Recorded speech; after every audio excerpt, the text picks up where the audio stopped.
bem, bom dia a todos. É com grande satisfação que damos início a esse primeiro painel tributário preparado pela equipe técnica da CCA Bernardon do ano calendário de 2022. Aproveitamos aqui a ocasião para desejar a todos um feliz e próspero ano novo, a todos aqueles que nos assistem. Eu me chamo Reginaldo da Silva dos Santos, farei a apresentação da legislação federal e, na sequência, o colega Luiz Antônio irá tratar da legislação estadual. Com relação à legislação federal, como já era de se esperar pela movimentação dos últimos dias do ano, não saiu nenhum pacote tributário de alteração da legislação como estava sendo previsto antes. Então, aquele projeto de lei da alteração do imposto de renda, ele não foi aprovado e ficou, provavelmente, para esse ano de 2022, entrada em vigor em 2023. Com relação às alterações na legislação federal, que nós temos para apresentar aqui nessa primeira apresentação da matéria, diz respeito ao programa de retomada fiscal previsto pela Procuradoria-Geral da Fazenda Nacional. Como todos bem sabem, em 31 de dezembro se encerrou o processo da renovação do programa de retomada fiscal que previa o parcelamento de débitos de contribuintes que estavam inscritos em dívida ativa. Pois bem, agora, através da portaria PGFN 15.059, a Procuradoria entendeu por bem prorrogar esse programa até o dia 25 de fevereiro de 2022, às 19 horas do dia 25. Significa dizer, então, que aquelas transações, elas continuam ainda válidas e, além de ser prorrogado o prazo para as renegociações até o dia 25 de fevereiro, também foi prorrogado os débitos. Então, os débitos que forem inscritos em dívida ativa até 31 de janeiro de 2022, eles poderão ser parcelados dentro daquelas modalidades de transação de dívida ativa e fundo de garantia, transação do fundo rural, transação extraordinária, excepcional, débitos rurais fundiários e os débitos de pequeno valor. Então, todas essas transações que estavam previstas, que o prazo tinha se encerrado no final de dezembro, agora ficaram prorrogadas para 25 de fevereiro, sendo que, como eu disse, podem ser renegociados os débitos que forem inscritos em dívida ativa até 31 de janeiro de 2022. Aquelas pessoas jurídicas que já aderiram a algum desses programas e que tiverem novos débitos inscritos em dívida ativa até 31 de janeiro de 2022, poderão renegociar essas dívidas, poderão incluir essas dívidas nas negociações já realizadas, também até o prazo de 25 de fevereiro de 2022, às 19 horas do dia 25 de fevereiro. Então, com relação à primeira alteração, seria essa. A segunda alteração na legislação que a gente traz para os senhores diz respeito à retomada das alíquotas do IOF, né? As alíquotas do IOF que tinham sofrido uma majoração entre 20 de setembro de 2021 a 31 de dezembro de 2021, elas agora retomam aos percentuais normais anteriores. Então, o percentual de 0,00441% quando o mutuário for pessoa jurídica ao dia, né? E 0,0082% ao dia quando o mutuário for pessoa física. Então, significa que a partir de 1º de janeiro de 2022, as alíquotas do IOF voltam aos patamares normais que estavam em vigor até 19 de setembro. Isto porque, de 20 de setembro a 31 de dezembro, as alíquotas estavam majoradas. Então, esse é o alerta que nós deixamos. Ainda dentro da legislação federal, nós vamos apresentar aqui umas 3 soluções de consultas que a Receita editou, que diz respeito às contribuições do PIS e da COFINS. A primeira delas é a solução de consulta de número 217, de 20 de dezembro, publicada no Diário Oficial do dia 31 de dezembro, onde a Receita Federal ela reforça o entendimento de que nas atividades comerciais não é permitida a tomada de crédito sobre insumos aplicados na comercialização de bens. Então, essa solução de consulta, número 217, ela diz que não dão direito a crédito a aquisição de bens e serviços utilizados como insumos de atividades comerciais e a aquisição de bens destinados ao ativo imobilizado dessas atividades. Ou seja, a Receita reforça o seu entendimento de que na atividade comercial não há que se falar em crédito sobre insumos, tanto de aqueles insumos que são bens que são consumidos e como os bens que são aplicados com ativo imobilizado. Então, toda aquela atividade comercial, varejo, comércio, prateleiras, estantes, equipamentos que são aplicados, utilizados, eles não geram direito a crédito, seja pela depreciação ou seja pelo consumo.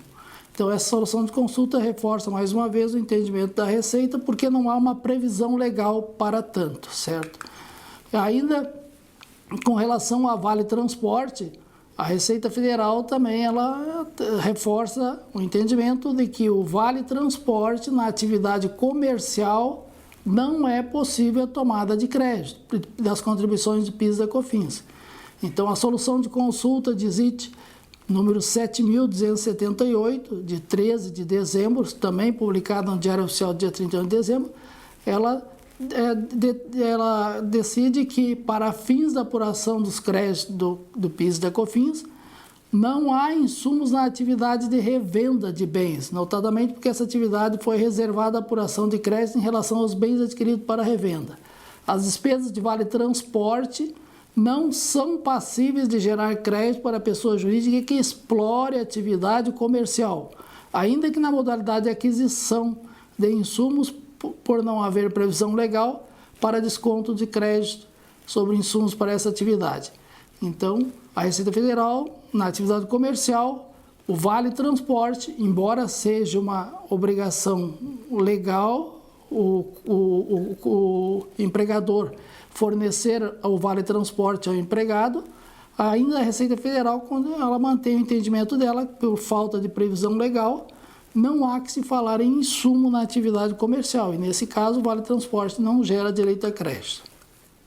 Agora, ainda dentro da questão de Vale Transporte, a Receita Federal, através da solução de consulta de ZIT número 7.273, de 2 de dezembro de 2021, publicada também no dia 31 de dezembro, a Receita Federal se manifesta no sentido de que aquelas empresas que são da atividade industrial ou de prestação de serviços, os gastos com funcionários, os gastos com vale transporte, a contratação de serviços de transporte para deslocamento dos funcionários da residência ao trabalho e vice-versa, gera direito a crédito. Então, nesse caso, a Receita Federal entende que esse gasto com transporte, a contratação de transporte, ele substitui o Vale Transporte e ele é uma imposição legal e que esse gasto ele se constitui num insumo para as empresas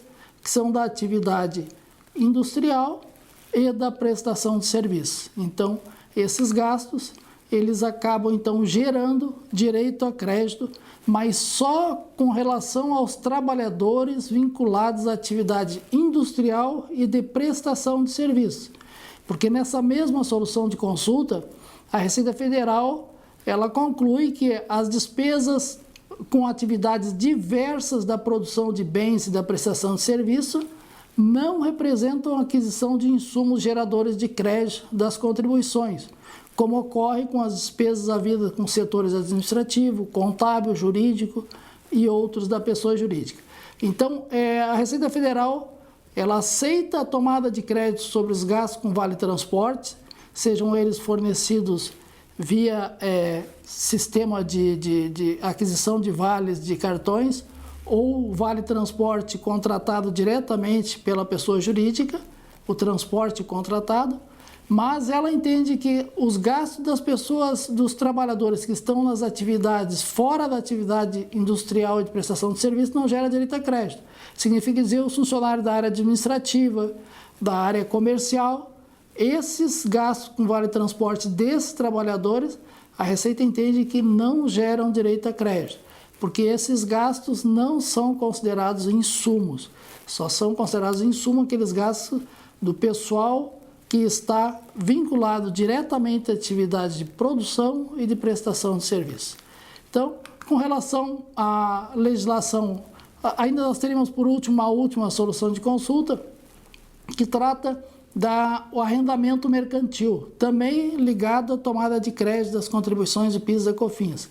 Nessa solução de consulta, COSIT número 198, de 14 de dezembro, a Receita Federal manifesta o seu entendimento de que o arrendamento mercantil, o leasing financeiro, os gastos vinculados aos juros computados na conta-prestação, eles não dão direito à tomada de crédito das contribuições de PIS e COFINS. Ou seja, a Receita se manifesta no sentido de que ela entende que só gera direito a crédito a parcela do arrendamento mercantil do principal do bem. Aquela parcela correspondente aos encargos financeiros, ela entende que não são geradores de crédito das contribuições do PIS e da COFINS. Então, por hoje, o recado que a gente gostaria de transmitir aos senhores seria esse, na legislação federal. Desejamos a todos aí uma ótima semana e fiquem na sequência com o colega Luiz Antônio. Um abraço a todos e até o próximo painel tributário da CCA Bernardão.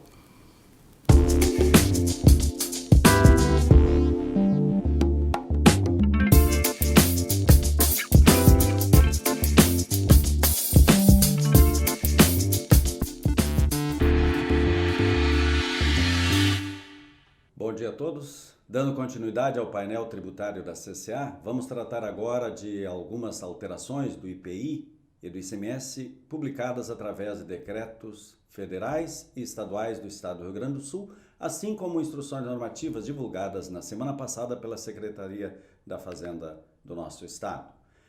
A alteração vinculada à esfera federal diz respeito à nova tabela do IPI, que foi publicada para vigorar a partir de 1º de abril de 2022. Isto foi através do decreto número 10.923, publicado no dia 31 de dezembro de 2021. Então, é uma nova tabela, né, com todas as mercadorias, não somente algumas alterações havidas, não, mas toda a tabela consolidada, né, para vigorar a partir de 1º de abril de 2022. Então é importante os contribuintes verificarem o seu enquadramento e também as alíquotas ali dispostas a partir de 1º de abril de 2022. Depois, em relação à legislação estadual do Rio Grande do Sul, nós tivemos a publicação de vários convênios pelo CONFAS e um deles afeta diretamente o nosso estado, que é o convênio número 235, publicado no dia 27 de dezembro de 2021. Ele institui o Portal Nacional da Diferença entre a alíquota interna da Unidade Federada de Destino e a interestadual nas operações e prestações destinadas a consumidor final não contribuinte do ICMS, localizado em outra unidade federada. As alterações vinculadas ao regulamento do ICMS do Estado do Rio Grande do Sul dizem respeito a diversos assuntos, né? Começando pelo decreto 56.267, divulgado no dia 24 de dezembro. Ele trata de diversos ajustes técnicos relativo a carnes e demais produtos comestíveis resultante do abate de aves e de suínos, e também crédito presumido concedido para estes produtos, no caso, né? A partir de 1º de janeiro de 2022. Então, crédito presumidos aos estabelecimentos abatedores, né, nas saídas internas de carnes e produtos comestíveis temperados, no caso de abate de aves. E no caso de suínos também, né, a industrialização da carne e demais produtos comestíveis resultante do abate desses animais nas saídas dos produtos industrializados, conforme especificado lá no artigo 32, incisos 200 e 201. E estes créditos presumidos ficaram enquadrados para fins de fator de ajuste, né, de fruição dos benefícios de crédito presumido, como créditos fiscais livres, ou seja, baixa dependência interestadual para fins de ajuste a partir de 1º de janeiro de 2022. O decreto 56.268 trata de diferimento do ICMS quanto a insumos agropecuários nas saídas internas. Tá?